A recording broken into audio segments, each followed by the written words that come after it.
Welcome to Mayville and Westfield, New York. Located along the shores of both Erie and Chautauqua Lakes in Chautauqua County, these villages are filled with rich history and local pride. Join us as residents show and tell everything that makes their community a great hometown.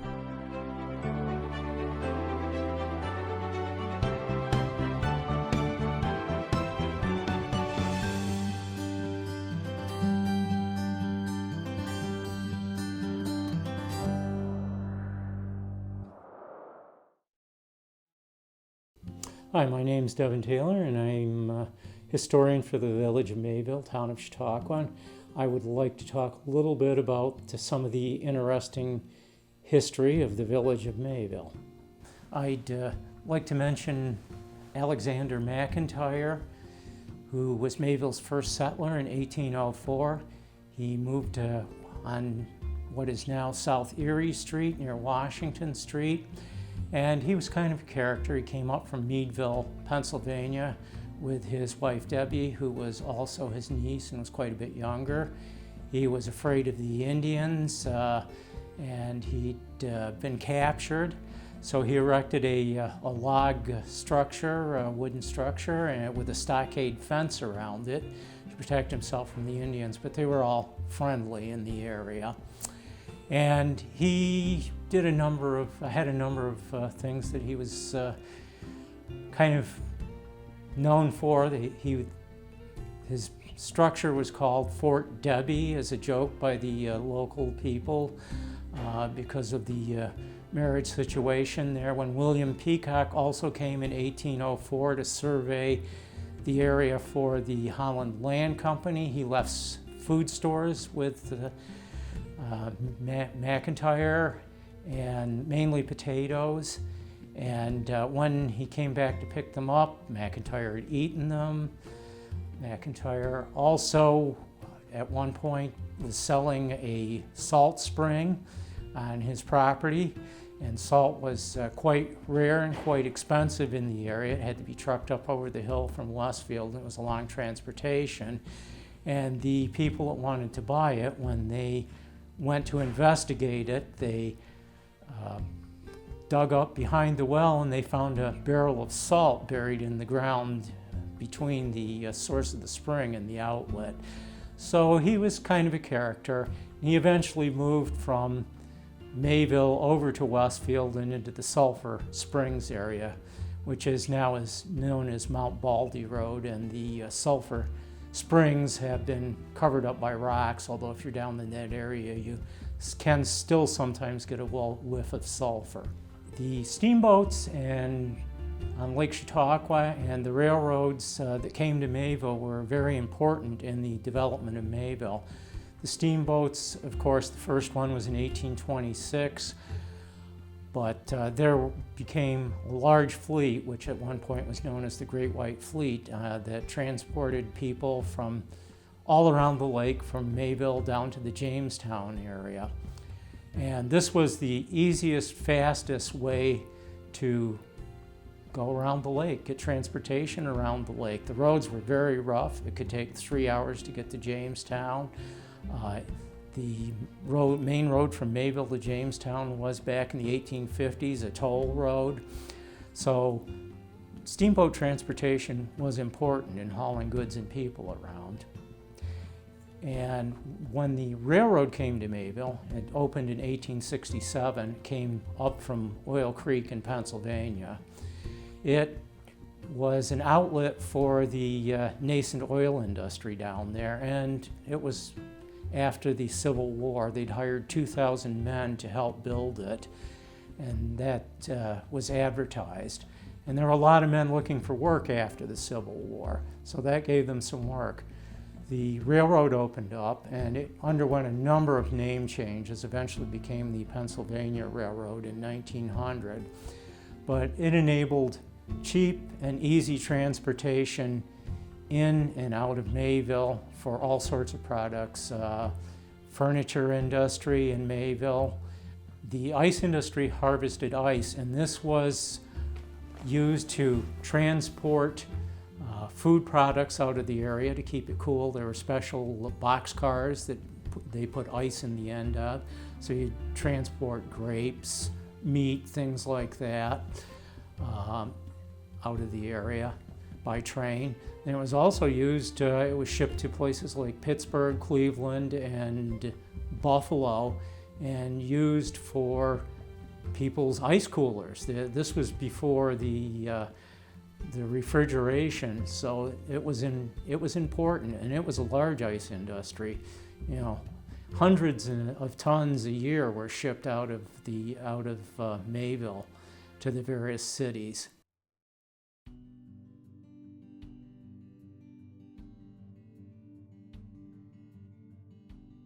My name is John Paul Wolf, and I'm the curator of the Chautauqua County Historical Society's McClurg Museum, and today I'd like to talk to you about the history of the McClurg Mansion and the Historical Society itself. The McClurg Mansion was built in between 1817 and 1820. James McClurg had purchased all the land in what is now the village of Westfield about 1809 and came and started building this house in 1817. He made the bricks himself with people from Pittsburgh. There were no brickyards here, so everything was built on the spot. The locals referred to it as McClurg's Folly because they thought he's crazy for building a brick mansion in the middle of nowhere, especially since he owned all the lumber. But he was copying his father's house in Pittsburgh, which supposedly was a copy of their Irish manor house they had fled in the 1790s. And so that's why it's an odd-looking house compared to houses in the area. So he moved in 1820 with his family, and he was a land speculator. And so by 1834, when this became the village of Westfield, he had gotten all the land over here sold, and so this was the center of the village, not over across the gorge in the crossroads, which was the original settlement for all of Chautauqua County, 1802. So he was here until he died in 1872, and his daughter Catherine inherited the house, and it was Catherine McClurg Moore, and that's why we're in Moore Park in the middle of the village. And she started doing a lot of remodeling, and so a lot of the changes were done, we believe, by either her or James McClurg's second wife. We're not sure which, because it happened about the same time. She took the front porch off. It was a two-story pillared porch. Did a lot of changes over the next 20 years. When she died in 1906, her son, Dr. William Moore, inherited the house, and he was here from 1906 until he dies in 1938. He only spent 2 months in the summer at the home. He traveled, he was on safari, he went all over the place, and so the house was only open for him in the summer for 2 months, locked up. No one in Westfield knew anything about the Moores or McClurgs because no one had been in the house for 50 years because they did not socialize with the locals. So in 1938, he dies, and he had 2 wives. They had both died. He had no children. So he left the house, the contents of the house, which was filled with European antiques from 100 years of collecting and traveling, and the land around the house, which is now Moore Park, to the village of Westfield. They didn't want it. It was falling apart. It was in very bad shape. No central heat ever had been put in the house. And so in 1939, the village sold everything at auction in the house. The chandeliers were stripped out, every piece of furniture, the family photo, everything was gone. And then children played in it during World War II, and then they took a vote in 1949. The village took a vote and said, let's tear it down, we don't want it, it's an eyesore. And the County Historical Society was looking for an actual home. We had been in the county courthouse and in Mayville, and so we arranged a lease with the village of Westfield. So we have a 75-year lease at $1 a year, and so that's how we're here. So we put in a lot of money in 1951 and put in heat, and we moved our collection down here. We were the first historical society in Chautauqua County. There was no one else except for us until the 1950s, when it became a fad for each little community to have its own museum. And so if someone wanted to give something to preserve their family history from anywhere in the county, it came to us. So that's why we think, between 400,000 and 500,000 items in the building. Most of it's paper, Civil War diaries, photographs. We have probably 150 to 200,000 photographs. If you're new to the museum, we only give guided tours. We don't let people wander around. We give guided tours of the various areas and rooms because things are on display all over the place. And we have 3 floors, 21 rooms, basement, first floor, second floor. We are not a house museum. We don't have period rooms set up because there's nothing from the McClurg family here, hardly at all. So we are displays of our collections. So you'll find things from all over the county. We have a Civil War room upstairs. We have a Governor Fenton room upstairs. We have this room that we're in right now is both the Holland Land Company, which was the original purchaser of all of Western New York, and the Chautauqua Land Company archives. So we have that in here, and each room has its different phase.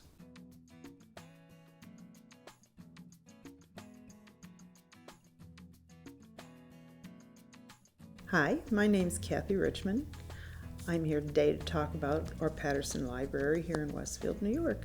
We are so fortunate in Westfield to have had a benefactor back in the 1800s who valued her parents in such a high way that when she died in 1894, she bequeathed $100,000 to be used for the purpose of a library for the village. And she left it in the care of her brother, George, and the library was to be dedicated in memory of her parents, Hannah and George Sr. Patterson. So after she died, the bequeath then became a little entangled in legal problems because it wasn't really left to a person, and George was in charge of it. So he was the one that became in charge of figuring out, get through the legalese and figure out how to make this $100,000 not only last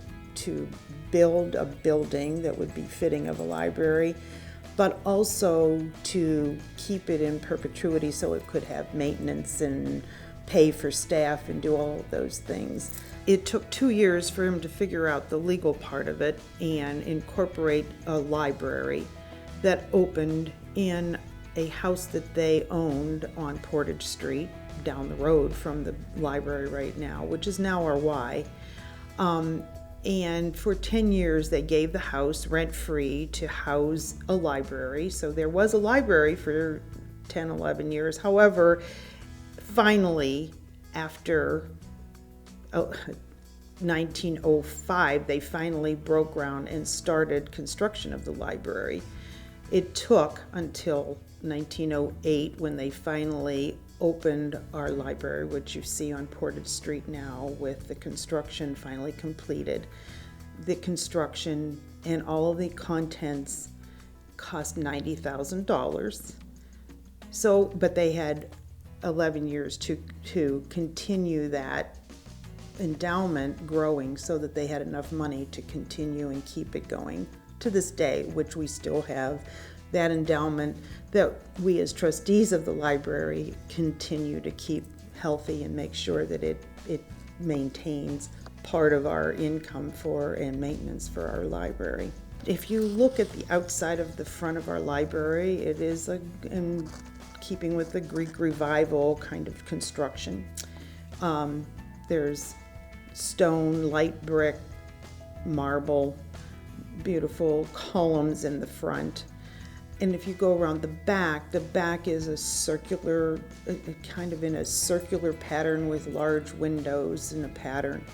And around the back is a beautiful pergola garden, which is magnificently maintained by volunteer gardeners and what we fondly term as our hands, who are volunteers who do all sorts of wonderful things for our library, saving our library thousands and thousands of dollars every year by doing all sorts of restoration and maintenance and whatever needs to be done so that we don't have to hire it out.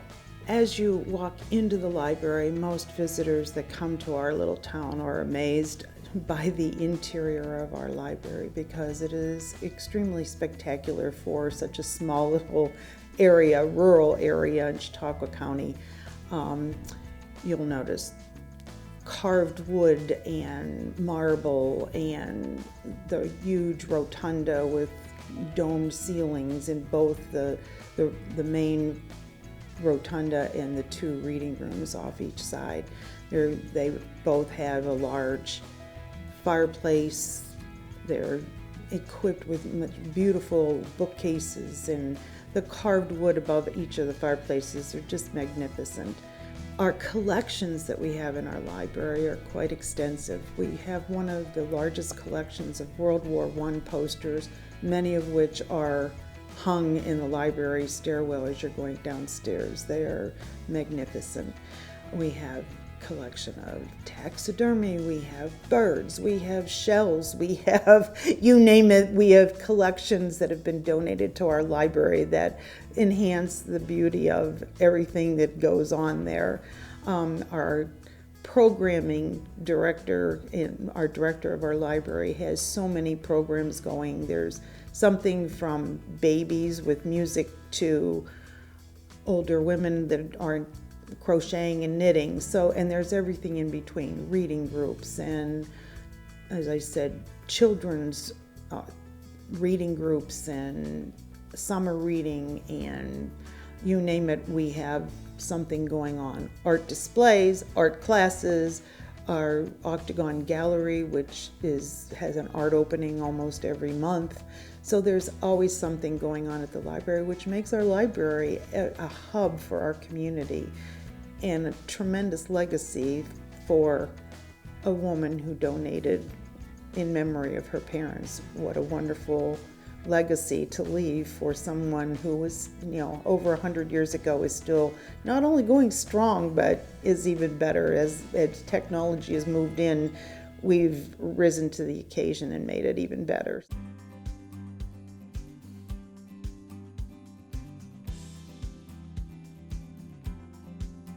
Hello, my name is Nancy Ensign. I am the Octagon Gallery curator for the Patterson Library, and I've been there and here living in Westfield for the last 16 years. One of the precious things to me is mostly being employed by the Patterson Library. The Octagon Gallery is a regional gallery. It's been a regional gallery since the early 70s, started by Joe Koshut.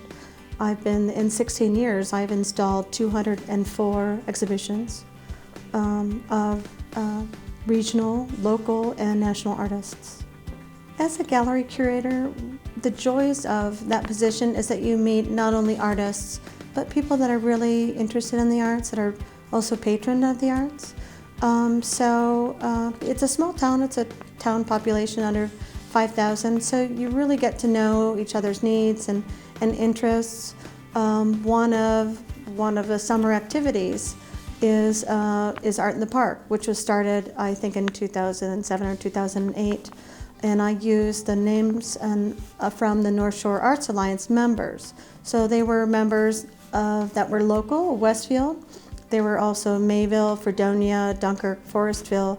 They were artists that I had known either from installing them in the gallery or just coming through to see exhibits. What's wonderful about a small town is that you know the galleries that are here. Portichille Gallery has been here for over 30 years. Surroundings Gallery, Art and Frame Gallery have been here also since the 80s. Two new ones have cropped up. The train station gallery, owned by Catherine Raub Galbraith, and also newly a Lakeshore Center for the Arts with Rick Mascaro and Rick Matthews at the helm. What happens with nonprofits and profit gallery, it's different experiences. Portichille Gallery, Train Station Gallery, and Surroundings both have their own installations and exhibits with their artists that they represent. The two nonprofits, which is Octagon Gallery, Patterson Library, and also Lakeshore Center for the Arts, those are installed by myself using the artists from the North Shore Arts Alliance. And the Octagon Gallery, I have gone as far as looking for artists in South Carolina. So it's a little bit of a different experience for the nonprofits versus the profit. But we all offer incredible artwork to the people of the town, to the people of the community, to visitors. I mean, I think what's wonderful in having so much art here is that it brings tourism to our small area, to our small county. It brings tourists from Cleveland, Pittsburgh, Toronto, Buffalo, Erie. I mean, everything that we can push. I like to say that we step forward as a community with the arts and the importance of the arts to us. And I think it shows in the numbers of people that come into the galleries.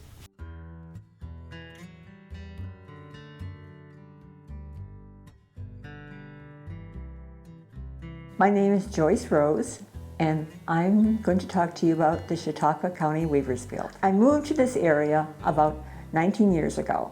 I didn't know a soul, and an elderly lady from church told me that there was a weaver that she knew, a lady in her 90s, gave me her phone number, and I gave her a call.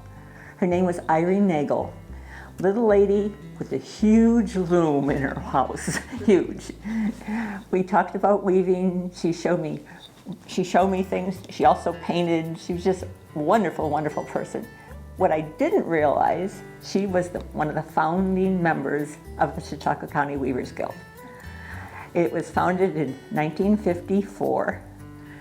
44 weavers decided to have a guild, and it encompassed Westfield, Mayville, Pennsylvania, maybe about 15 different villages and towns. We went as far as Mayville.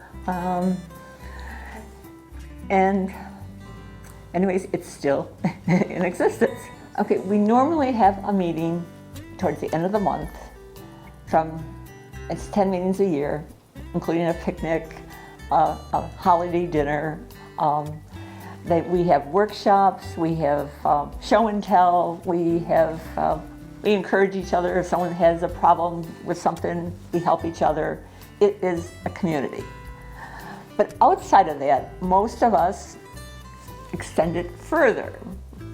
I have a weaving class, some other people have weaving classes. Barb Hawk, our current president from Erie, teaches at the Art House, teaches little kids. There's some of our members teach in some schools in Warren, Pennsylvania.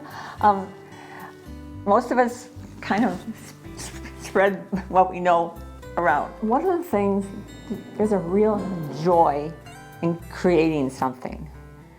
And especially now, there's so much tension. Everyone is so stressed in their lives. There can be something so meditative about weaving, especially with a big floor loom. It's kind of like dancing with looms. Your feet are hitting the treadles, you're throwing the shuttle, and it can be meditative. Or it can be very exacting. You're doing this really complex thing, and you're not thinking of anything else. You're focused, and that's a real good thing. Or just the joy of creating something. I remember a while ago, quite a while ago, I taught this young boy how to spin. He goes, I'm making string. He was delighted. Or I had a new weaver who just decided she didn't need lessons anymore, and she was so excited. It was wonderful to bring joy by creating something. And there was a wonderful man who was a member of our guild, Gary Green from Westfield. He died about 5 years ago, but I was able to take my class to him and see his beautiful weavings. And he's got these big looms, all these colors, beautiful, beautiful, beautiful. So last week, I went to his house and I asked if I could take a picture of his loom. He's since gone, but he had all these beautiful threads. And I went there and I took the pictures and took pictures of things he did. And then I realized it's not about the looms. It's not about the threads. It's the people. It's the people that make the whole thing, made the joy, the whole connection. And it's just, I'd like to see it carried on. It was wonderful.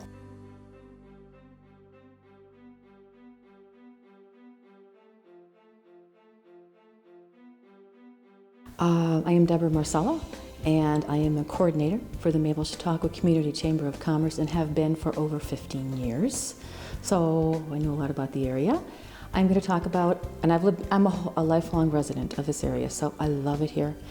And I'm going to talk about our President's Day Weekend Winter Festival, which is a huge event we have every year. Okay, 30 years ago, and I'll give you the exact date, February 21st, 1987. And it was kind of out of the blue. I'm going to read directly from Ann because Ann Weidman wrote this article. She was a former coordinator, and she did the best.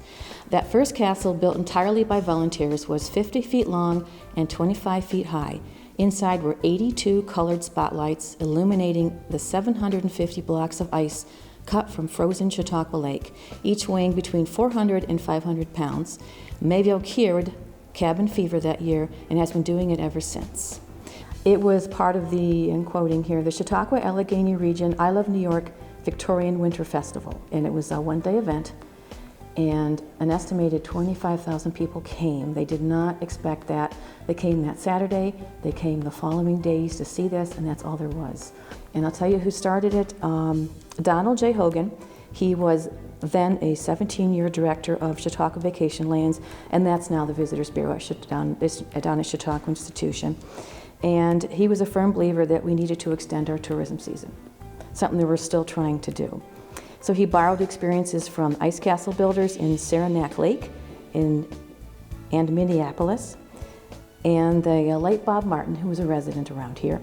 He was actually lived in St. Paul, Minnesota. He got on board, and then they had a castle. And I'll tell you one distinction about this. As far as I know, it still is. It's the southernmost ice castle in the United States. Well, you know, it was just them the first year with a lot of volunteers. And I can't tell you exactly the year that the chamber came on board, a lot of it because of the monetary needs. So the chamber came on board and started to run it. And a lot of name changes over the years. You know, it was Ice Castle Extravaganza. Well, we needed to make it a little more, say, we're a festival. Well, besides the name change, we are currently President's Day Weekend Winter Festival, and you can guess it's the Friday, Saturday, and Sunday just before the President's Day in February. We have food and craft vendors, opening ceremonies. We have a king and queen of the Winter Festival, who is a couple who gives back to the community, is how we pick someone. 50-50 drawings, kid slides when we can do it. Kids Corner Edible Crafts, we make things out of marshmallows and things like that. I like that part. Children's Fishing Pond, we put Legos into there. We have a horse-drawn rides, snowmobile rides when we have enough snow, pet parade, bonfire, flare parade when we can do it, and fireworks, and it's lots of other things. The impact from the Winter Festival, the President's Day Weekend Winter Festival, is huge. Our people come in, they stay at the motels, the hotels, they eat at the restaurants, they visit the businesses.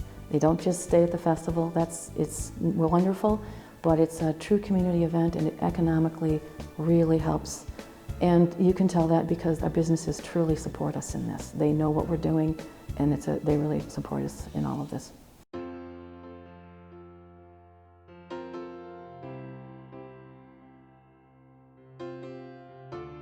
My name is Karen Harvey, and I'm here to tell you about how the communities of Mayville and Westfield convinced the state of New York not to close their emergency room. Mayville and Westfield are small rural communities, little towns that depend on tourism and agriculture and logging, dairy, grapes, recreation. These things were all at risk when the state announced that they were going to close the emergency room. Mayville and Westfield are not near full-service hospitals, so they relied on the emergency room at Westfield Memorial Hospital, which is an affiliated satellite hospital of St. Vincent's in Erie. The people got together and they said, we will tell the state why it's important to us. The state simply poked a hole on the far edge of the map of New York and said, this is a fiscal decision, a bureaucratic decision, nothing personal. But it was to us. And so Mayville and Westfield, the mayors, the emergency medical technicians, the doctors, the school nurses, all the elected officials worked hard to change their minds. The sheriff pointed out that he may have a Starflight helicopter, but it can't fly in the winter if the snow is too heavy. In fact, I-90 and I-86, the main interstates, are often closed during heavy snowstorms. Ambulances have no way to travel beyond a certain distance. The people who work as emergency medical technicians are volunteers. They leave their jobs when they respond to a rescue call. They leave their jobs for however long it takes. If they come from Mayville, it's a turnaround time of 20 to 30 minutes. That's doable. The patient may be stabilized and saved. If they had to go to the next nearest hospital, that time could be extended to 2 to 3 hours. The emergency room at Westfield Memorial Hospital has a very well-trained staff, 24 hours a day. It's very well equipped. It stabilizes people and then sends them on to St. Vincent's in Erie. The school nurse reminded the people of the state that there are 5,500 students within the radius of that hospital whose lives would be at risk. They travel the buses in all kinds of weather, rain and snow.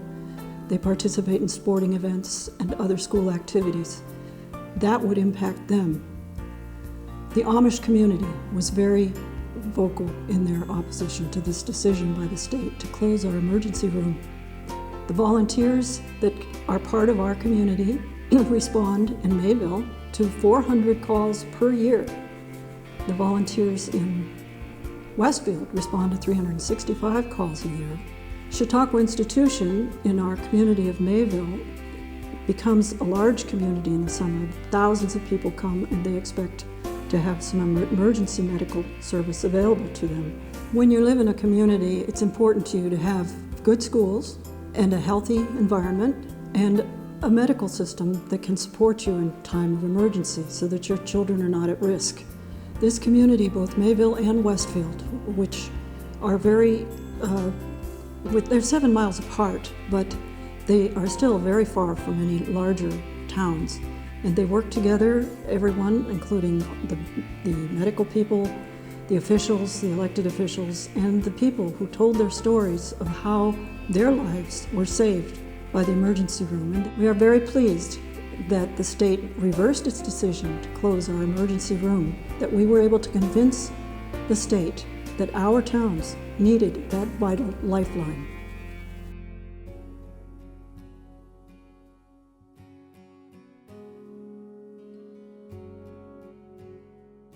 My name is Ann Molk, and I'm here today to talk about a small shelter in Westfield called Northern Chautauqua Canine Rescue. The organization began in 1999. 2 women saw a need to help local stray and abandoned dogs. Jan Balsano and Brenda Luce worked with a dog control officer. He allowed them to lease space on his rural property, and Northern Chautauqua Canine Rescue was born. Northern Chautauqua Canine Rescue was incorporated in 1999, and in 2000 we received our 501c3 nonprofit status. In 2002, there were more and more dogs, and we realized we needed more space. So we purchased our current building on North Gale Street.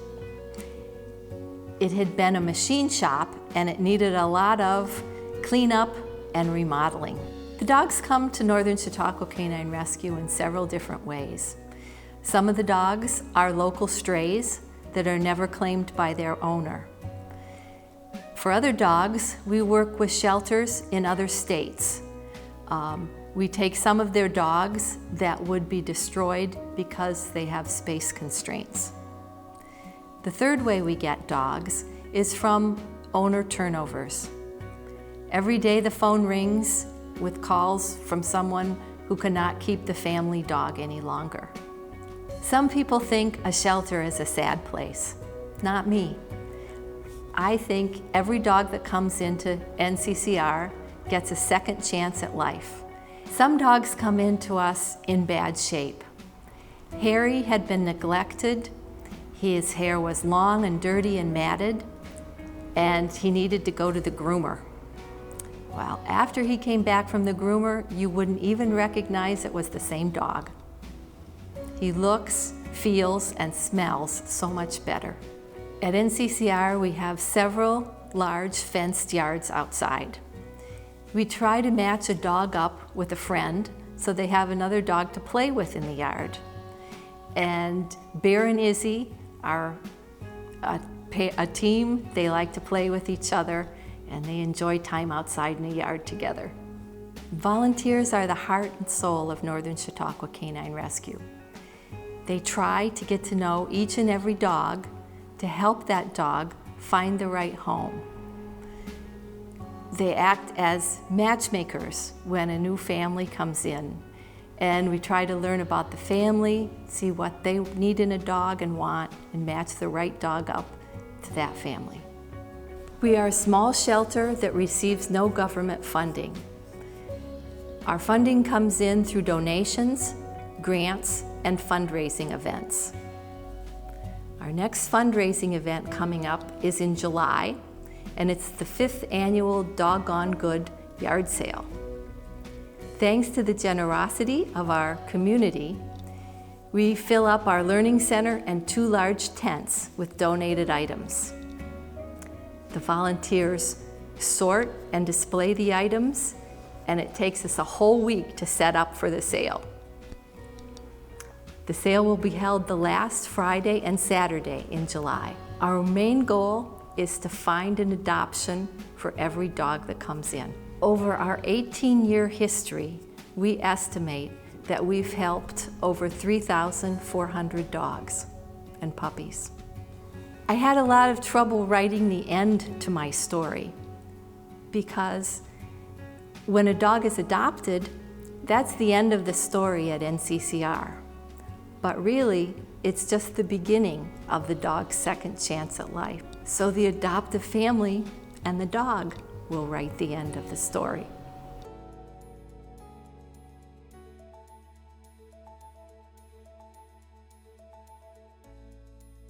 Hello, my name is Jennifer Johnson, and today I'm going to talk to you about food sources in Chautauqua County and why it's one of the best places to be in the summertime.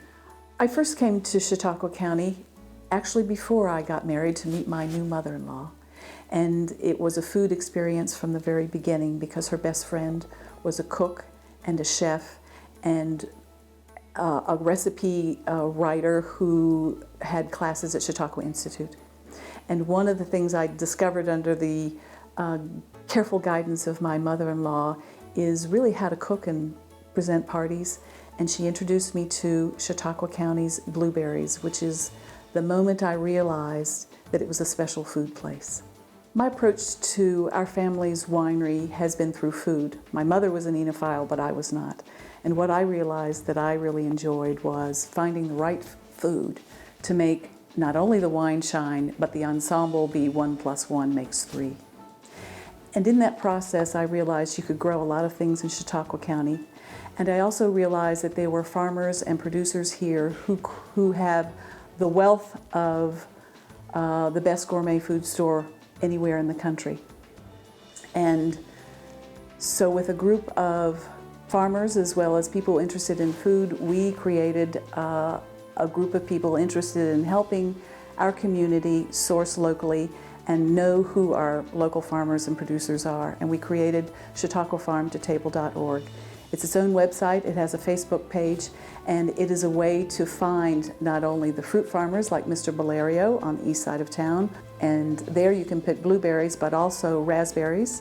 There are peach farms, there are apple farms, and then there are also other farms like Parable Farms, which is in Clymer, where you can become a member of the CSA and order whatever meats you happen to like to eat most, whether it's chicken or turkey or beef. There are artisanal producers who actually use the food in our community to make their own specialties.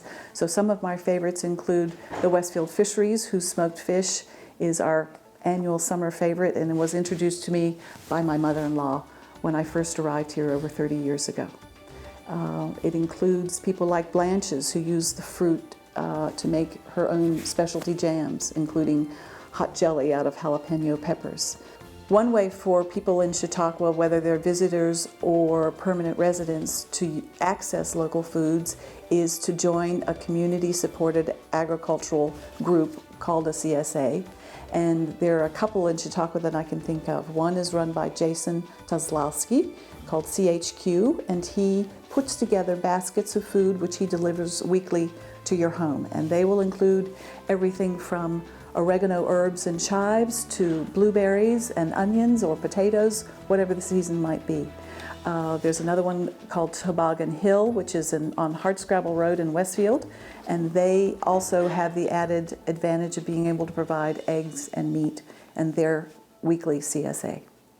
So if you're in Chautauqua County, you can eat locally. One way is to go to a restaurant like the White Carrot, where they have their own prolific garden and where they source their meat and eggs from locally produced sources.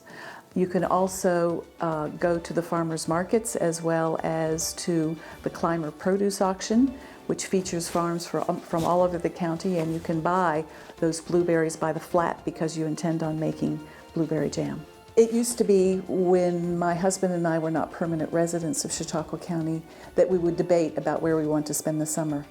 And Chautauqua County would always win because we know that when we come here, we can eat fresh fruit and vegetables locally produced in a very easy way, whether we grow them in the garden, whether we purchase them at the markets or pick our own at other people's farms, or whether we go to restaurants that feature those products.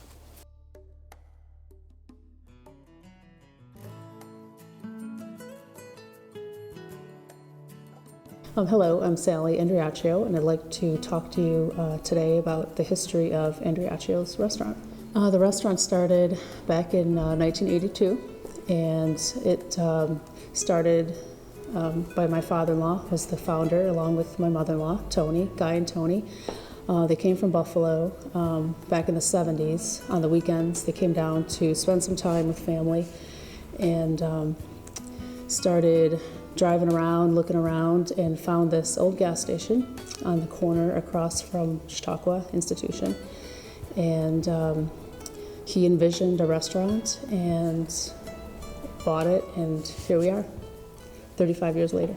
It was supposed to open in August of 1981, and because of delayed permits and things, it got delayed to February 15th, 1982. In anticipation of opening in August, my mother-in-law and her family made tons of homemade raviolis, and once they found out they couldn't open, they did what Andriaccios do best. They threw a big party and ate really good food. The first day of business, they started at 6 o'clock in the morning. Nick, my husband, and his parents started at 6 o'clock, and they worked until 9 o'clock, and they took in $48 in business. So maybe a little bit discouraging, but they just persevered and were committed, and things got better. The recipes were brought in from my mother-in-law's family and my father-in-law's family. They came from the old world. She came over from Italy on the boat when she was 2 years old. And a lot of the recipes, the sauce, the pizza dough, were all from the family recipes and are still used today. We have fed many celebrities. They've come into the restaurant. Melissa Gilbert from Little House on the Prairie, and Rob Lau, Jennifer Beals, Kenny Rogers, a lot of those celebrities that came to Chautauqua. These days we deliver more to the buses because of security, but we've been able to meet a lot of them.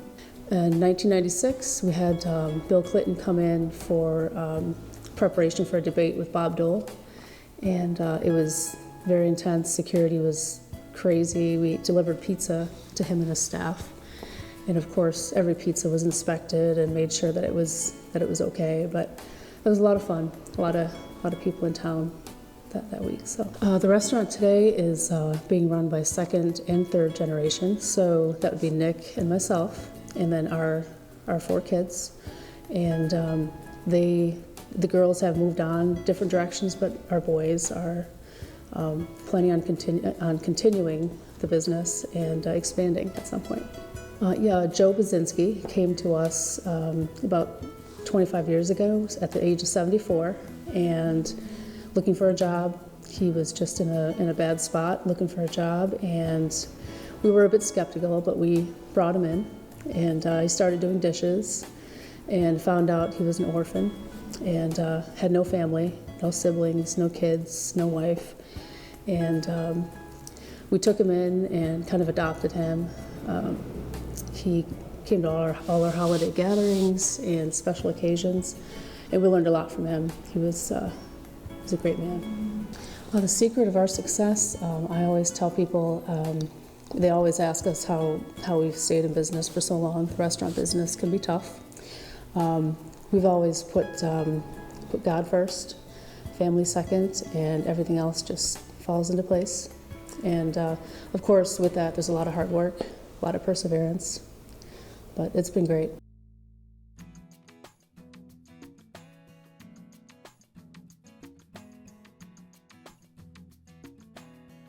My name is Fred Johnson, actually Fred Johnson Jr., and I'm going to talk to you about the history of Johnson Estate Winery and the old Peacock Farm out on West Main Road.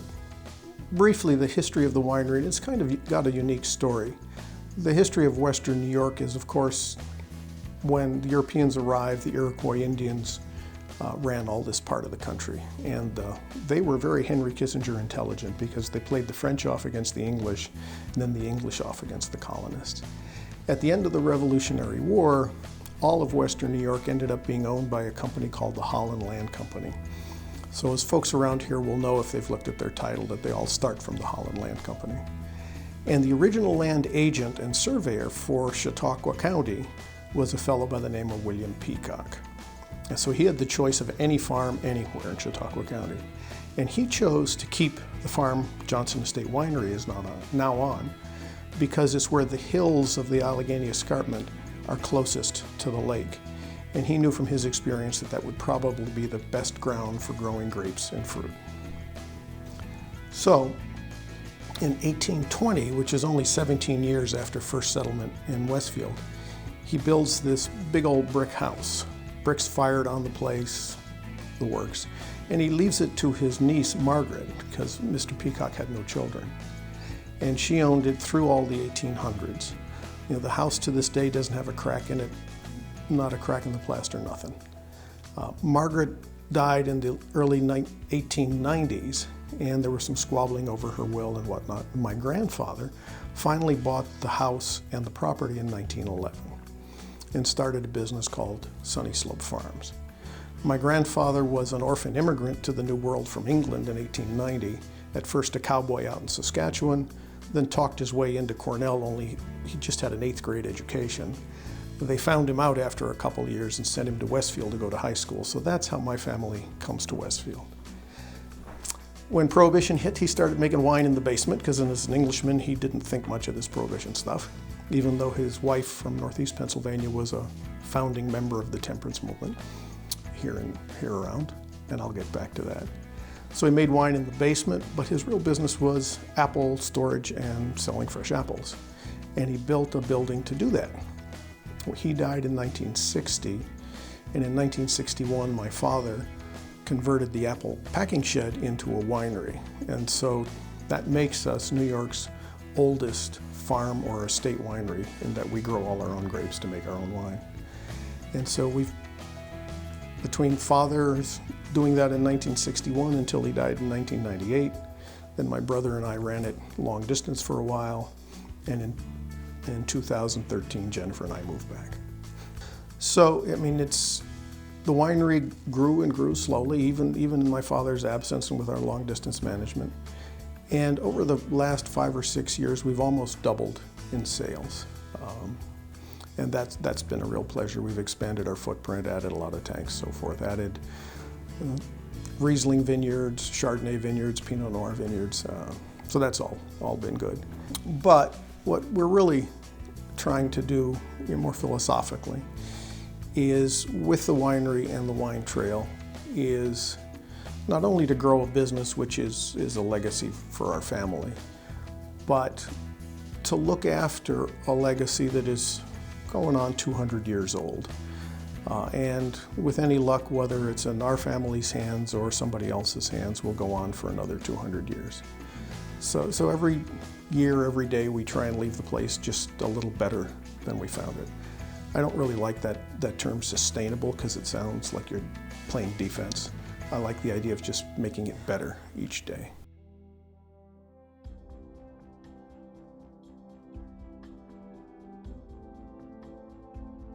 Hi, I'm Bob Burke. I'd like to talk to you about the Chautauqua Lake Big Fish Triathlon.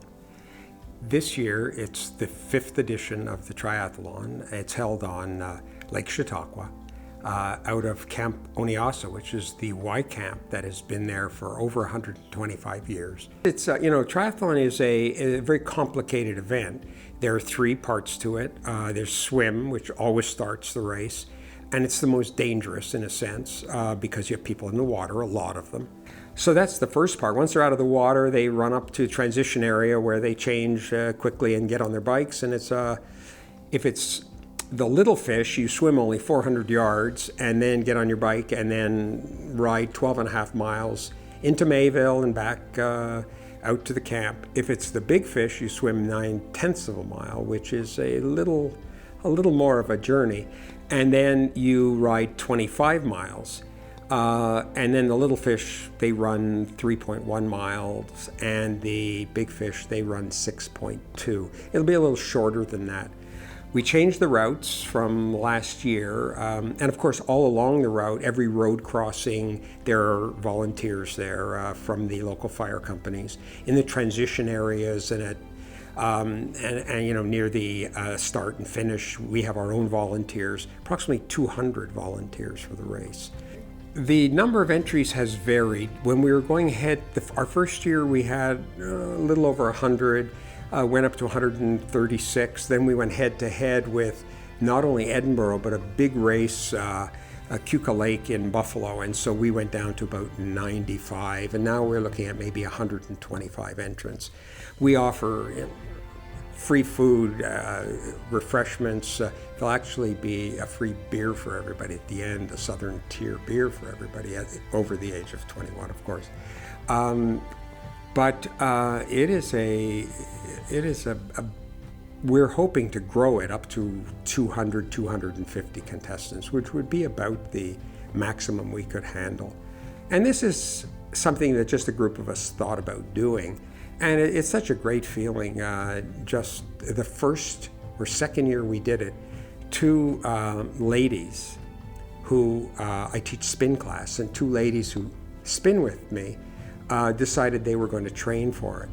And they both finished, and they were just standing there, jumping up and down, just absolutely ecstatic, hugging me. They couldn't. It was just something that you can't imagine how excited they were about accomplishing something like that. And it's just a nice feeling to encourage people to do these kind of events, and the people that organize them and the people that do them are a certain breed of folk. They want to look after themselves. They usually are very careful about how they eat, and they're usually just nice people. And they're all doing this as volunteers for a really good cause, which is what you expect they would be doing. And so it's just a lot of fun to be around these folks, and to at the end, of course, a week later, we have a get-together, a big meal, and we sit down and go over what went wrong and what we did right and what we could do next year. And it's just a nice group of people to spend time with.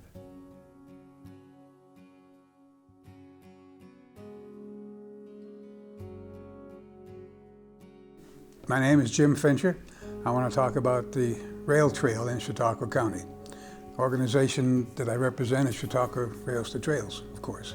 The railroad that is now the rail trail started way back when, in the 1860s, 70s.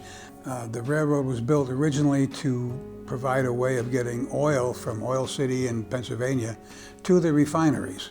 The railroad, of course, would carry freight in addition to the oil, and passengers were just a natural add-on.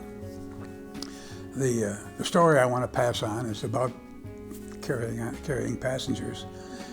In 1874, a train left the south, Mayville, and it was on its way to Brockton. It had an engine, of course, and a tender, and a passenger car, and maybe a baggage car. I don't remember exactly. But anyway, they got to a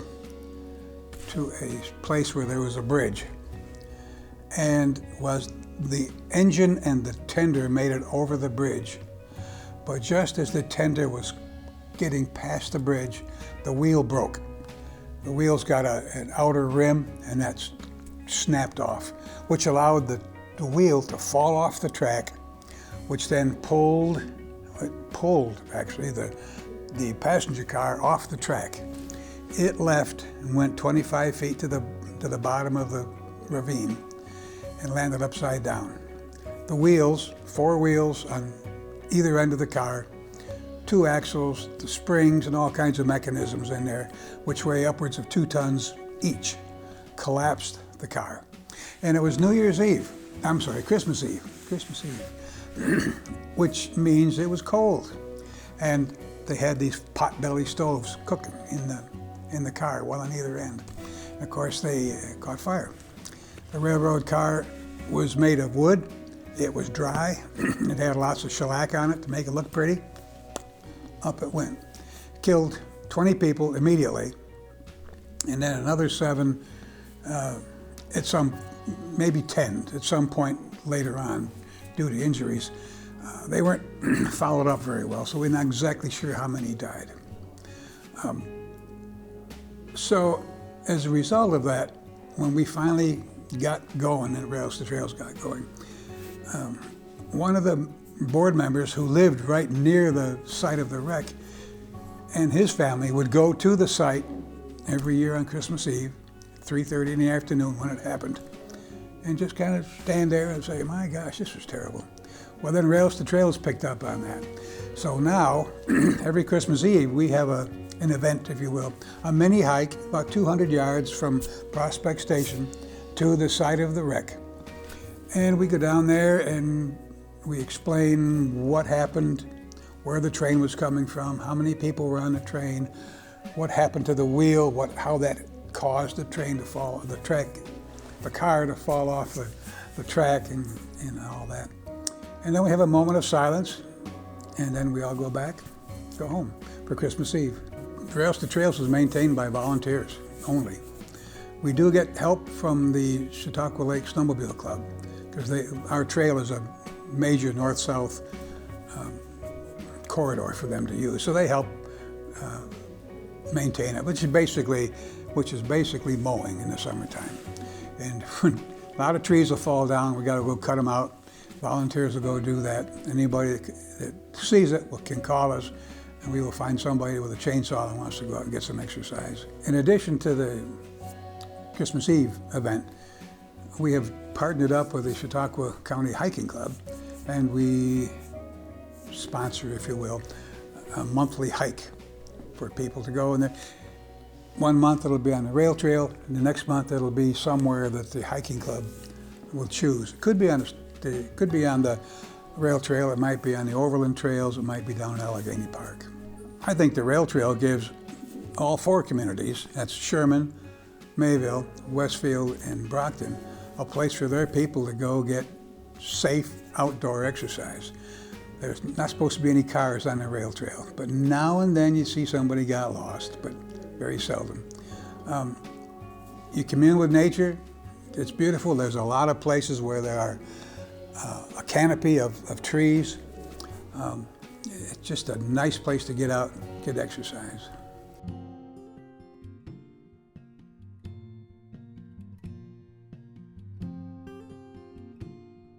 Hi, my name is Patty Sentai, and I'm the owner of the Watermark Restaurant, and I'm here to talk to you about our village, Mayville. The Watermark Restaurant was originally a area where the trolley, when it came up from Jamestown, used this facility as storage. Then it became an agway in the early 1900s along with being a location where the ice house originally was for Mayville. On the same site, the Portage Trail ends. The Portage Trail starts in Westfield, New York, connecting the two lakes together. The Indians would come up with their canoes up as far as they could by water and then come over across a piece of property that the watermark is on now and use it as, it became a trail to get into Chautauqua Lake. The watermark is now a restaurant. Before it was an Agway building. When I first walked in, all of the windows that now look over the beautiful Chautauqua Lake were actually loading docks. We poured a large cement floor, a very thick cement floor, to bring it up to the level of the loading docks and added on a kitchen and a couple of decks so that you could sit out and look at Chautauqua Lake. It's a beautiful town with wonderful people. It's a playground for Chautauqua Institution. It is right on the lake looking over the most beautiful sunsets you've ever seen. There's also events that take place such as the fishing contest, and a lot of times the boats will be out front, right out front of the restaurant. They're sculling boats, so they're looking for, they're fishing. I think the fact that the watermark is right on Chautauqua Lake, and it's when you're coming either from Buffalo or a long day trip to come and see the Mayville town itself, it has so much to offer. It has something for everyone, including great restaurants along with mine. It has boating and shopping and quaint little shops. Just like it did in the earlier times, it still continues with that tradition. Mayville is a great town full of great people.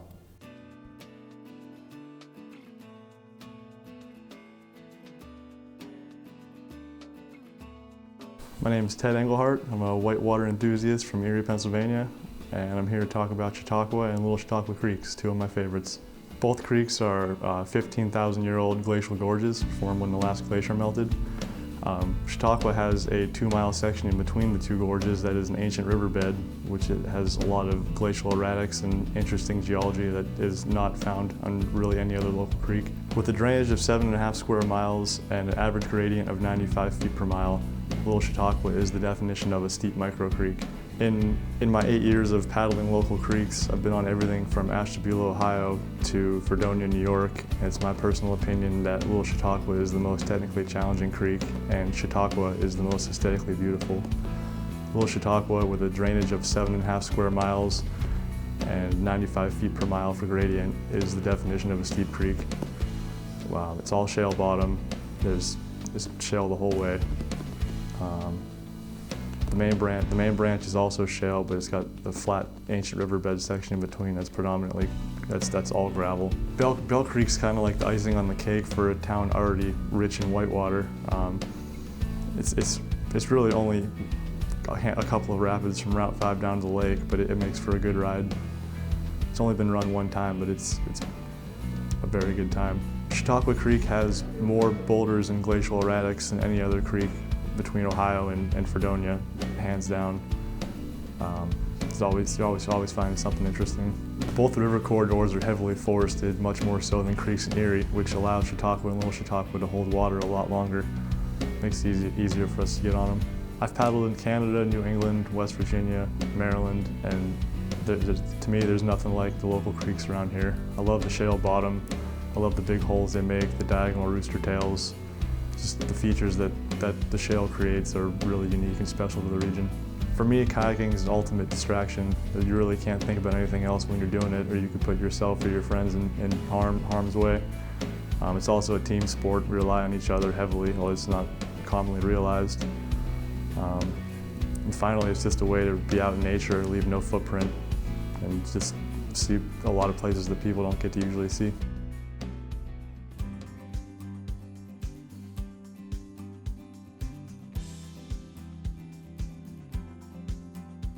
Good afternoon. I'm Lou Clementi, and today I'm going to talk about Chautauqua Marina. Way back in 1937, Paul Norton decided he wanted to build a marina on Chautauqua Lake. So he built a little hot dog stand and started renting small sailboats and built a marina.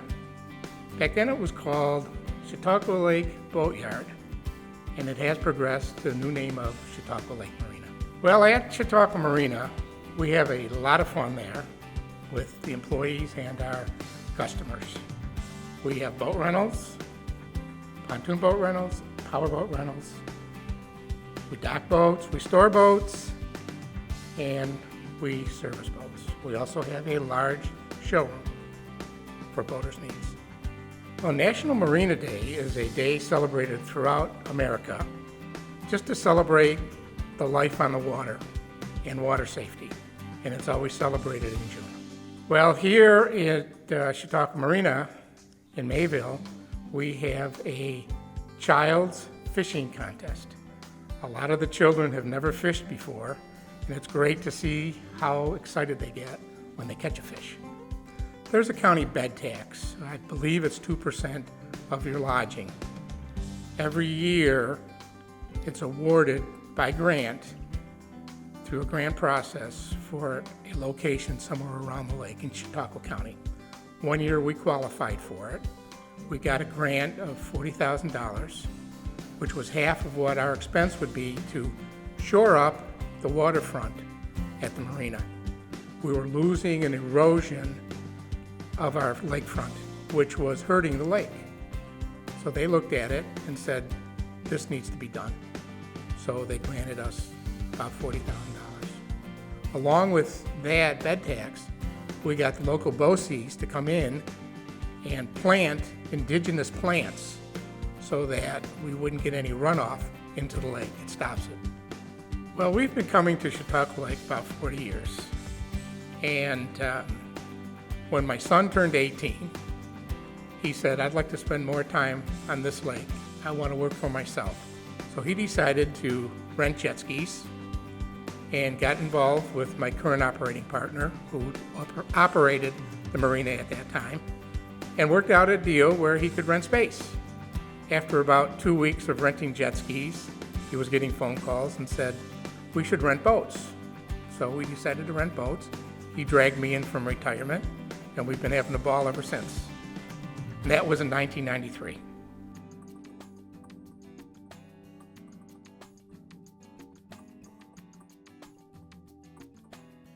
My name's Matthew Stage. I was born here on Chautauqua Lake, raised my whole life. I actually grew up just a few miles down from where the Chautauqua Belle is now, in our family's bed and breakfast. So my whole life, it's been fresh faces coming in and out. And I guess my first love really fell in with the lake is being a bed and breakfast. My mom would make breakfast every morning. To give my mom a break, we would take all the guests out every Sunday on the boat. We'd take them over to the institution, and I was probably 6 or 7, and we had a 32-foot Marinette. It's usually docked nearby the Chautauqua Belle now. And at that age, my dad would let me take it out with him on board, of course, but steer this boat along. And ever since then, I knew I wanted to be on the water some way. And then come 2007, when the Chautauqua Belle came up, I got involved with that. So the Chautauqua Belle, originally she was launched as part of our area's celebration of the nation's bicentennial. So it's her anniversary here this year of 40 years on the water. And she was built by a gentleman named James Webster. James Webster had an absolute love of steamboats and just steam power in general. He was a great person for the community. He built the Chautauqua Belle out of just love. He was also a big part of the Sea Lion project that was built at his marina. But Mr. Webster, he built the steamboat, he ran it for 1-2 years, and after that he just donated it to a non-for-profit just to make sure that the Chautauqua Belle would stay on the lake. Now the Belle is a replica of a true Mississippi-style stern-wheeler steamboat. She's one of only 5 left in all of North America. Now there's plenty of boats that look similar to her, but they have diesel engines or diesel motors pushing her along.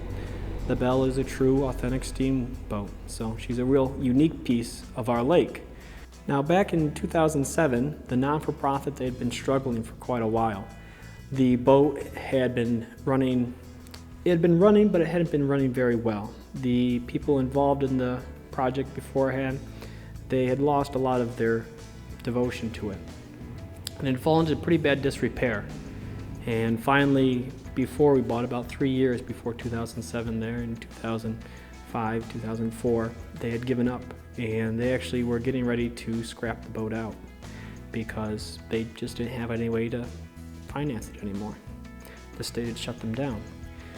Well, my family and myself, we all heard about this, and all my life I, of course, have loved the water. And we got involved and we put a bid out there and saved up some money to buy the boat.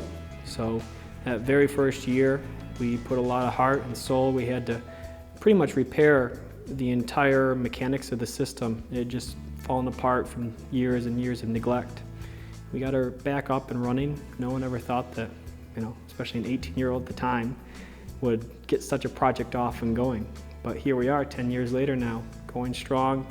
We do more business now in the months before the season start than we did the whole year back then. The Chautauqua Belle, she's played a huge part in the village here in Mayville. We draw, thousands of people into the village every year just to come visit the boat, just to see it, go on a ride on it. People come from all over the world because of her uniqueness.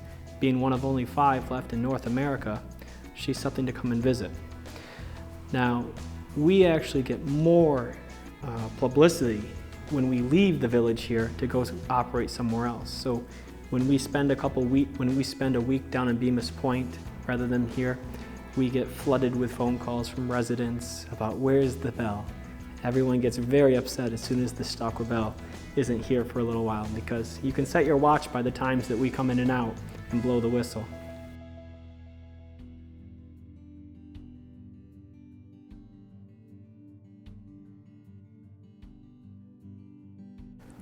My name's Marty, and I'd like to tell you a little bit about the Sea Lion, a wooden vessel that was actually constructed and sailed on Chautauqua Lake.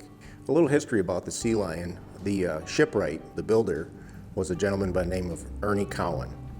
Ernie was a deputy sheriff with Chautauqua County Sheriff's Office right here in Mayville. And as a young man, he went to Plymouth, Mass, and he actually saw a replica of a vessel that replicated the Sea Lion. It was actually the Mayflower. And he was quite enamored by it, and he thought, geez, this is neat, but this is not a functional sailing vessel. It's just a showpiece, a museum piece. And he always had this dream that maybe someday it would be nice if somebody would build one to actually be able to sail it. And he took that dream and ran with it. Ernie's dream led to a lot of research. And in 1971, he got very serious with his research through the encouragement of a family friend by the name of Carl Lyon. Carl encouraged Ernie to go forward with this dream. And he actually found through the library system, he actually found a set of diagrams and plans on how the ships were actually constructed in the 16th century. So he made up his mind, and you gotta understand Ernie, he's a very dedicated, and if he says he's gonna do something, he'll do it. And this actually, what he did was done the hard way, because it was done the way before modern tools were around. So he decided that he was gonna build this vessel exactly the way they were built in the 16th century. He knew that in order to accomplish that task, he was going to need quite a sizable amount of virgin white oak. Virgin white oak, as I found through doing some research, was a wood that was very well suited for shipbuilding. So he contacted his family friend, Carl Lyon. Carl owned a sawmill in Westfield, New York. And Carl said, well, I think I can help you. I know where there's a stand of 350 to 400-year-old virgin white oak trees on the Cheney farm in Bemis Point. So Mr. Lyon contacted the Cheneys, and they agreed to let them timber 6 trees that were suitable for the building of the ship. So they actually went to the Cheney farm. Carl selected 6 trees, cut them down, brought them back to his sawmill, and sawed all the lumber for the making of the vessel. And if you wonder, the name of the vessel being Sea Lion, well, it's Carl E. Lyon, C.E. Lyon, so thus the name Sea Lion came to be because of that whole interaction between Mr. Cowan and Mr. Lyon. Well, the ship was finished in 1985. That's when it was launched, and then of course they had another year where they did rigging, and they had some people come down. They used everything exactly the way it was. The sails were made out of a special material that was imported. The hemp rope that was used for all the lines and the rigging was from England. Everything was done exactly the way it was. All the coating on the hemp lines was done exactly the way it was. So the ship was launched. It sailed a couple summers with passengers, but the ship was under a board of directors. There was a large amount of maintenance and things that were required of a ship of this nature. And one of the things was that in the winter, it should have been put into dry dock, and these maintenance issues should have been attended to. It was for a couple years, and then there was a decision made in the later part of the 80s that it was going to be left on Chautauqua Lake for the winter, and it was going to be moored down by Chautauqua Institution by the bell tower. The moorings didn't hold, and the vessel broke free. Didn't cause any extreme damage to the vessel, but it did cause some damage to the rudder. And the shipwright, Mr. Cowan, and several other people spent an evening out there trying to get it corralled back up and get it back to its mooring, which they accomplished, but it sat in the ice frozen all the winter. So then as time went on, there was some concerns over what wasn't getting done, and ultimately in the late 80s, the board of directors chose to sell the vessel to the Buffalo Maritime Society. And being that it was on Chautauqua Lake and they wanted to get it to Buffalo, they had to transport it by land. Well, it was quite a tall vessel. I mean, it was like 60 feet tall, not quite, but just about. And in order to get it to Westfield, they actually had to cut the upper deck of the vessel off. If you know anything about shipbuilding, which I'm not a shipwright, but the ribs of the vessel go from the keel all the way up. They're all an integral part of the structural components that support the mast that can take the forces of the wind blowing on it. So once it was cut, it basically rendered the ship, inoperable as far as a sailing vessel. But it did go to Westfield. It was taken from Barcelona Harbor to the Buffalo Harbor. It sat in Buffalo Harbor for a couple years, and then it sank in Buffalo Harbor. Once it sank in Buffalo Harbor, it lay there for, again, a couple years. There was a group of divers from this area. Mr. Jenko was one of them. He made it his mission to go to Buffalo. They were actually able to remove the 60 tons of ballast out of this 90-ton vessel and get it floated again. And they got it up, they floated it, and they towed it back to Barcelona, where it sat for a number of years in dry dock. Unfortunately, it was not maintained and taken care of like it needed to be. It's not something that can just be built and forgotten about. It does require maintenance, and it sat there to the point where it just became in total disrepair. The vessel now resides in the second settlement of Jamestown, Virginia. It's been transferred again to new people that are taking charge of it, and as I understand it, I believe they're going to make it into some type of museum down there. As far as the history that goes along with this, you have to keep in mind that a naval architect actually came to the marina where the vessel was built, where the sea line was built, and he told Ernie that you have accomplished the impossible. For a naval architect to say that means an awful lot to me, because obviously there aren't many people in this world that would have the kind of talent that Ernie Cowan has to be able to build a vessel of this nature with very, very heavy timbers, and it was all done according to the way it was done in the 16th century. So that's part of the history, is the fact that a naval architect said they've accomplished the impossible. The other part of the history is, if you go into almost any business in this town, people have beautiful color photos of the vessel when it sat right out in front of this very building we're in, on its mooring, right at the end of the dock. So it's always going to be a part of Mayville. It's always going to be a history thing that, as time goes on, people are going to come into this museum and they're going to see pieces of the wood, and they're going to see some of the tools, and they're going to see one of the cannons, which is right behind me in the back room.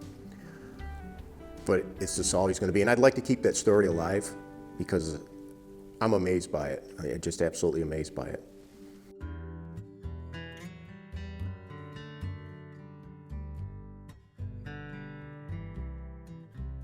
Hi, my name is Michael Hill, and I'm the 18th president of the Chautauqua Institution. And today we're going to chat a little bit about the nature of our historic amphitheater and its many evolutions. Chautauqua Institution was founded in 1874, initially as a Methodist Sunday school training camp.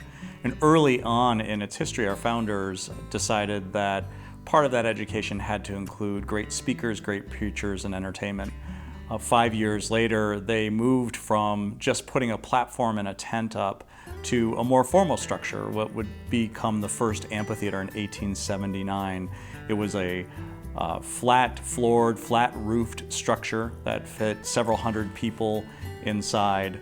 Within 10 years, they had outgrown that and also decided that as it was raining, that first structure was being flooded and they would often have to move to higher ground. The concept came up to pitch a tented roof above a ravine.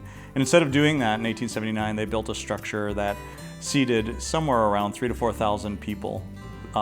Interestingly enough, that structure had some challenges. The flat roof, when it rained, while it still kept people dry and away from flooding, made it sound like there were a torrent of drum beats on the roof.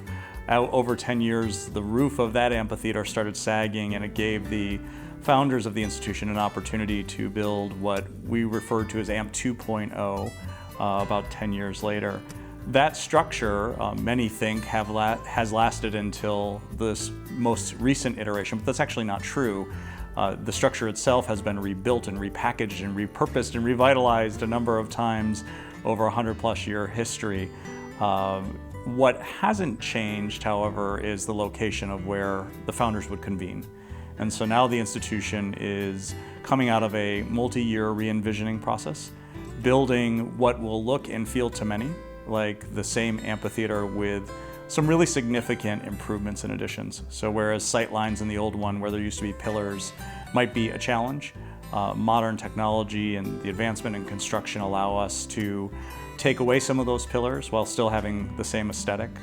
And in many ways doing what the founders had done twice before, which was to ask the question, what is the new need for a new generation of Chautauquans coming to debate the great issues of the day, to see the most invigorating performances, and to hold moments of worship and spiritual reflection inside a facility.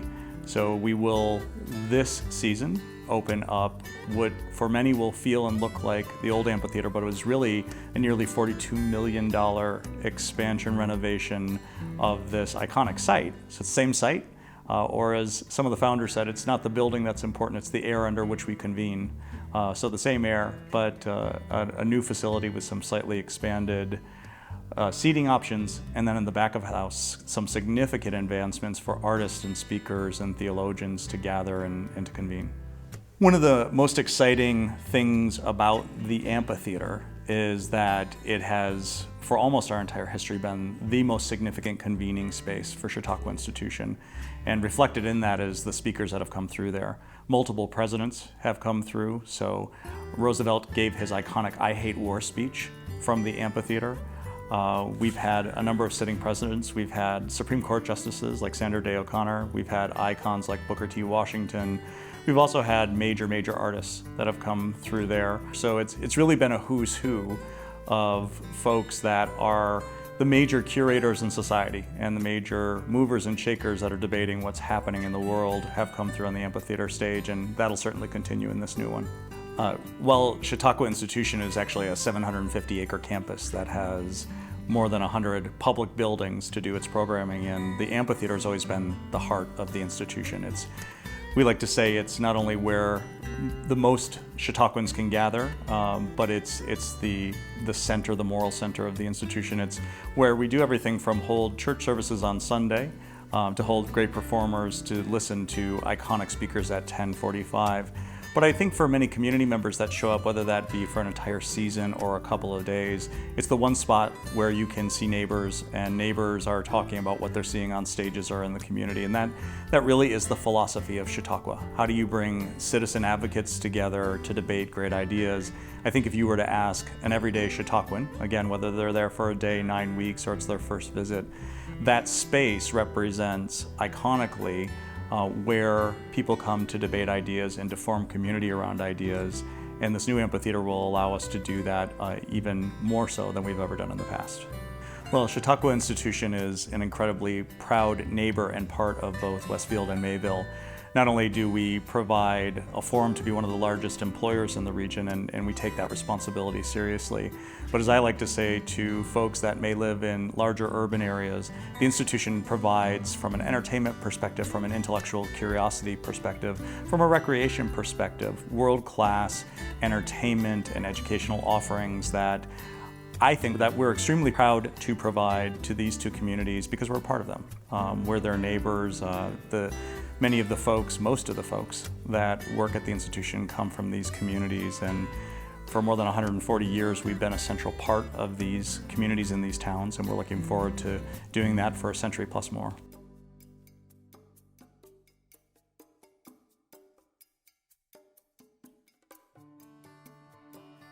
I was born in Erie, I'm from Erie. I love the creeks in Erie, but Chautauqua and Little Chautauqua are definitely my favorite thing in Westfield. You know, my favorite thing being here is the Patterson Library, and the ability to reach out to all different generations of interest and of reading, of adult programming, of children's programming. You know, it's so enriching, and you know, I'm so grateful that we have the community in Westfield that support the arts. Westfield and Mayville both support the arts, and it's incredible to be able to have this much support from a small community, from, you know, a number of small communities together. Westfield's a wonderful town. I have to admit, one of my favorite things about Westfield is the library. I've never seen a library like that, and I keep rediscovering things. My favorite thing about the area, of course, is my family. But beyond that, I guess it'd be the rail trail, because it's really a special place. I love the people. I love our summer guests, and I love the lake. I love the geography and the geology of this area. It's beautiful. Well, I think you can't miss as you drive through Westfield or Mayville just how beautiful this area is. And for me, it's the great mix of historic architecture with wonderful outdoor natural opportunities to get outside and either going hiking or boating or snowshoeing in the winter or skiing. It really offers almost anything one could want, and you get this perfect blend of history and nature. And then what I hope the institution adds to that is world-class entertainment and educational opportunities that most towns like ours wouldn't have available to them. Well, Westfield, you know, I never grew up here, but I always grew up, I was in Jamestown for 50 years, but I always thought of Westfield as home because we had the house here. And so when I inherited the house in '99, I never planned on getting involved in anything. I was going to work on the house because it's big and it needed a lot of work.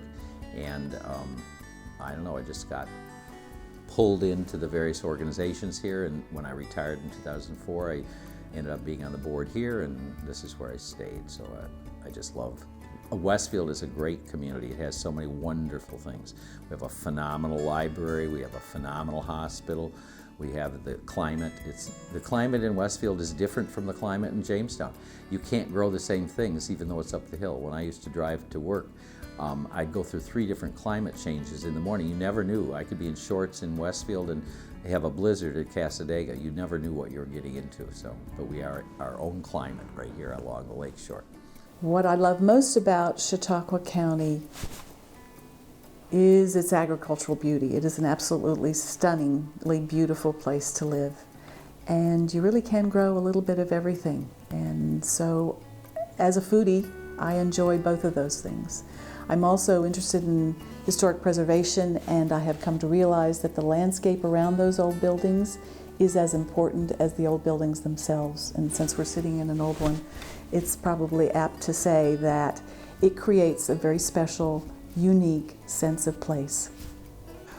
One of the things I really look forward to about Westfield and Mayville and the area is that our winery, the wine trail, continue to help northern Chautauqua County be better every day.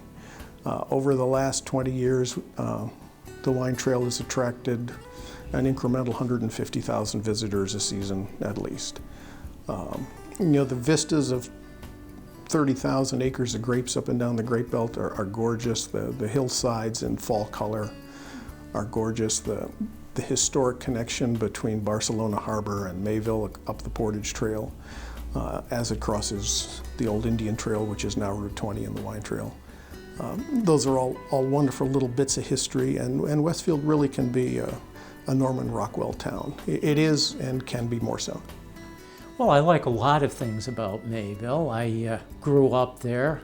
I've lived there most of my life. I have lived elsewhere at various times. It's just a very pleasant place to live. There's Chautauqua Lake. There's a lot of recreation. Chautauqua Institution and all its summertime activities are nearby. There's hiking trails now where the railroad tracks used to be. And I like the outdoors. I like the local history, and it seems like there's always more local history to find. So it's just a very pleasant place to live. People are pleasant there, and it's a nice little community. I love it because it's community. It's a safe community. It's a friendly community. I met my husband actually through, I was working at the county government, and I was working with his cousin, and he was in Colorado, so I brought him back here. He came from Westfield to Colorado, and I brought him back. And I love this area. I've traveled some, and I just love Mayville. It's a very nice, very friendly, safe place to live. Well, Westfield is a great rural small town that is safe. It's pleasant. The people here, when we first came here as young married couple, people here just embrace newcomers. At the time when we moved here, Welch's was going strong. The corporate headquarters was still here. There was always something, women's groups or something that they just embraced newcomers, and there were always junior executives moving in and out of the community. So it was always a vibrant community that kept up with things. For a while, we kind of went into the doldrums when Welch's moved out, when other corporations and things that were making it a vibrant community left. But we are really on the upswing again, and I have to say that Main Street has never looked better. Our community is drawing people from all over the country that come through here and realize what a gem this place is. It's a cute little town.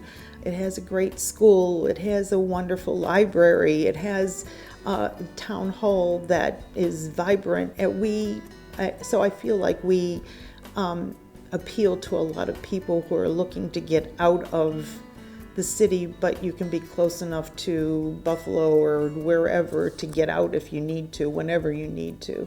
My favorite thing about this area is truly having such beautiful summers with the community that's so close. Every year I travel all over the world. I travel between 30, 40, 50 countries every single year with my job outside of here. But my favorite moments are always on that flight home, knowing I'm coming home to the beautiful summers here in Chautauqua Lake, and being surrounded by families, knowing that I can go into the local diner here and I know the waitress that's going to be waiting on me. Or if I go and have a couple beers with my friends after work, I know the bartender and I know everyone else that's going to be at the bar. It's a beautiful thing to have the family type atmosphere that you do in these small towns. It's something that you very quickly miss as soon as you leave here and go somewhere else. When you see somebody you haven't seen in a long time and they hug you and they say, "Oh, it's so nice to see you again. How are things?" Everybody here works hard. It's a seasonal area. And the cohesiveness of all the business people here and the residents, it's one small town. It's beautiful. Everyone knows each other. Everyone helps each other out. We have a lot of local people that come in the restaurants. You just know them by name, and it's, they know about your life and your kids, and they ask about your kids, and just very warm, caring, small town. I love Westfield because it's such a nice place to live. The people are friendly. The spirit, there's a wonderful spirit of generosity a sense of community. We're a small rescue, and we wouldn't exist without the support of our community. And it's a very, very nice place to live. People are friendly, people are just, just delightful little town. And I can go out for a run and see deer and see cows and see whatever. I can ride my bike and smell the fresh air, and I just like that about it. And no traffic. Work is, my work is my work. It's, I'm a physician. Whether I see people in a big city or a small town, it's the same thing, except in a small town, you know them all and they all know you, and it's an entire, and you get to know them personally and first name basis, and it's fine. It feels good. I guess part of my favorite thing about the area, especially I grew up in Westfield, so that's always going to be home, where you have your high school friends and your reunions and your high school memories. I've lived in Mayville since 1979, so I feel that this too is part of my home now. There's a lot of nice things about both communities, but I think that, just being part of this county in itself, Westfield, Mayville, any of these smaller communities, there's just a lot of pride in the communities, and it really makes me feel good to see that. Our Town Stories from Mayville and Westfield is sponsored in part by Portage Pie, recently featured in the PBS documentary A Few Good Pie Places, offers locally sourced, handmade, and freshly baked fruit or cream pies. Popular flavors and seasonal varieties are available every day, but placing an order ahead ensures your favorite is available. Portage Pie is located on North Portage Street in Westfield, New York. More information can be found at portagepie.com or at 716-232-4036. Webb's year-round resort. Nestled on the banks of scenic Lake Chautauqua in Mayville, New York, Webb's is celebrating its 75th anniversary this year. They offer accommodations, fine dining in the Captain's Table restaurant, and hand-dipped candies from Webb's Candies. Amenities include an indoor pool, jacuzzi, health tub facilities, and a miniature golf course. Information's available at webbsworld.com.